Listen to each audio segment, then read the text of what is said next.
Good morning, boys. Now I am going to explain you experiment number 4 based on a plane mirror.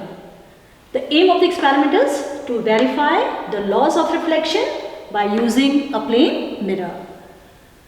The apparatus used will be a plane mirror with a holder, the awl pins and the thumb pins. You will be using a protector and your pencil, etc. and a plain sheet of paper accordingly for the practical, for taking your observations. The formula used is going to be angle I is equal to angle R. That means the angle of incidence is equal to angle of reflection. In the observation table now, we'll have only two columns, where the first column will have angle of incidence, angle I in degrees, and angle of reflection, angle R in the second column, again in degrees. The values of the angles is already provided to you as 30 degree, 40 degree, 50 degree, 60 and 70 degree. Meaning you have to take these 5 observations on different sheets of paper and find out the angle of reflection after performing your experiment. Whatever the values you'll be getting, you'll be filling it here. You can get same values. There can be some error sometime, that instead of 30 degree as angle of reflection, you might get 29 degree. Instead of 40 degree, you might get 41 degree. You need not bother. Whatever the values you'll get after performing your experiment, you are going to note it down in this column and then we are going to relate it. Based on this, how are you going to perform your experiment? Now question comes, what exactly you are going to do while performing your experiment? So what you are going to do, you will place a plain sheet of paper on your wooden board, right? And then you place a plane mirror which has been here shown by a straight line, and the slanting lines have shown to show the back side of the plane mirror. You will be drawing on the plain sheet of paper which you are using for performing the experiment, and draw a normal in the middle, that means 90 degree line, and choosing the angle from here, any of the angles, you are going to use your protector and measure this angle of incidence and draw a line showing the incident ray. Now the incident ray is shown with the arrowhead here. This only one ray you are going to show initially. Then from this side you will try to observe the image of the points which you are going to fix. You will put 3 pins on this incident ray while performing your experiment. If I find that this is one of the pin I place, this is the second pin I place, and this is the third pin I am placing here. From the other side, I'll try my best to see the image of these 3 pins so that all the 6 pins, the other 3 pins I'll be fixing myself here. That means I'll try to use one of the pin here so that all 4 pins appear to me in a straight line.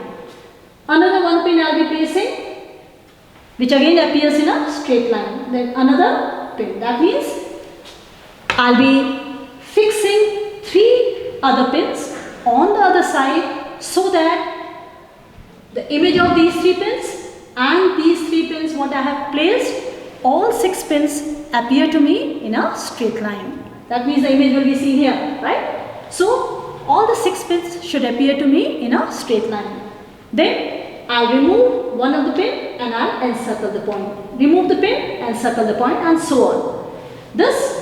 These 3 pins I'll join and make it into a straight line which is going to be indicating the reflected ray.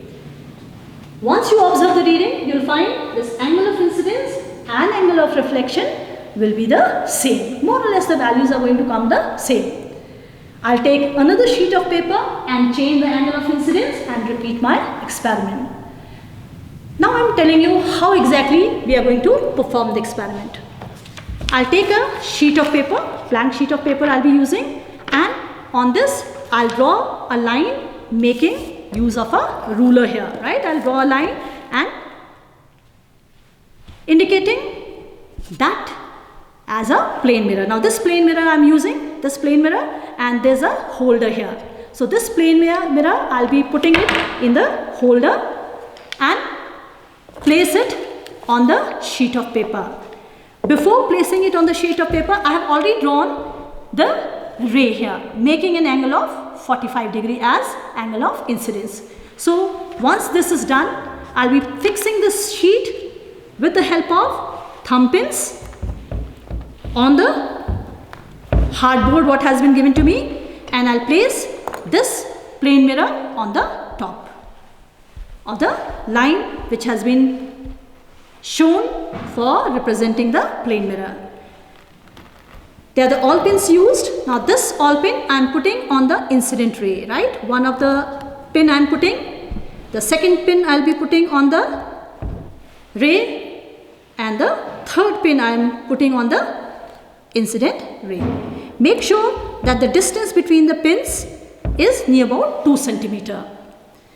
Now from the other side, I'll try to see the image of these pins. As I was explaining you in the diagram, here I haven't drawn any line here. So I'll try to see from here and try to fix the pin so that these 3 pins along with the pin what I have put, they appear to me in a straight line. Again I'll be bending and then I'll try to see the image of these pins. So second pin also I'm just putting here, and the third pin I'll be putting again here. Right? These 3 pins which I have put on the incident ray and the other 3 pins, all 6 pins should appear to me in a straight line when I see them through the plane mirror. Right? Now once I find they are coming in a straight line, then I'll remove this pin and I'll encircle the point. I'll remove this pin, I'll encircle the point. I'll remove the another pin and I'll encircle the point. This way I'll be removing the mirror, and other 3 pins which I have already put on the incident ray, I'm encircling the points here. I'll remove the sheet, and if you see the sheet, it is going to be appearing like this, right? The sheet will appear like this, where the 3 pins are shown on the incident ray and other 3 pins I have shown where there is no line drawn in advance, right? I haven't drawn any line. Now I'll be using a ruler and join these 3 points what I have got in my observation. So I get now the same type of diagram what I have drawn on the board. When you measure the angle, you will find the angle of incidence and the angle of reflection comes out to be same. For the second observation, I'll take a new sheet of paper and repeat the experiment with a different angle. So this way, I'll be taking all these angles on different sheet of paper and try to find out what angle of reflection appears in my observation. And at the end, I'll be writing the result. And in the result, the first law, right? According to first law, will be drawing the conclusion. We'll say, since the incident ray, the reflected ray and the normal all are lying on the same sheet of paper. So this verifies the first law of reflection. And secondly, because the angle of incidence is equal to angle of reflection, that means if all your angles come equal, then you'll say angle I is equal to angle of R. Suppose there is a difference appearing in any of the angle, then you'll be saying, since angle of incidence is approximately equal to angle of reflection, that verifies the second law of reflection. Thank you.